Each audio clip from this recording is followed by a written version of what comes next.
Sagadictos se está llevando a cabo la conferencia de prensa de la película Dune Parte 2, con el elenco Timothée Chalamet, Zendaya y Josh Brolin. El mismo director, Denis Villeneuve. Pero tenemos dos nuevos personajes, que es Austin Butler, que seguro lo recordarás por la película Elvis Presley, y con Florence Pugh. Vamos a ver qué nos dicen. For me, part two is the main course. It's really, frankly, I'm afraid to say, but I think it's the movie I was born to do. It's a movie that I wanted more muscular, more with more action. It's where Paul finally becomes a man, and this makes big decision in order to really avenge his father and follow his destiny and maybe create chaos, or what is the right path? It's a tragedy.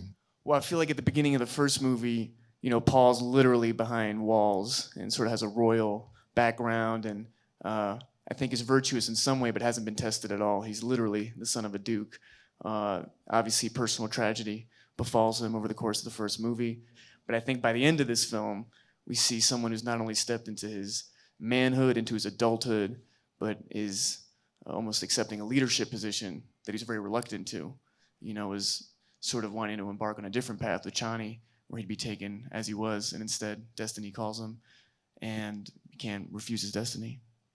This was such a fun character to get to dig into. Maybe the most fun I've ever had, because there's so much possibility, and so yeah, we had a blast. I feel endlessly grateful. Well, I play Princess Irulan, who is the fantastic Christopher Walken's daughter. He plays the Emperor. I'm not actually his daughter. I'm usually really grabbing hold of someone that is feisty and opinionated and loud and bullshit, and I think probably for the first time I'm playing someone that is unbelievably calculated, and you're not quite sure what's going on in her head at any given time. And I loved reading that. There's certain movies that you see, and then to actually be a part of that process with great directors, and directors that can do intimacy along with scope, is very, very, very rare. So there was nothing about this process of making Dune that didn't feel intimate.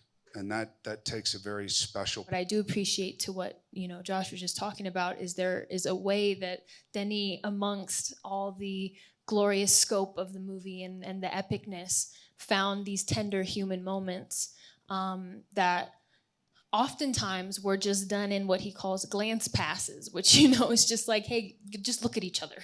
Just look at each other from across the room.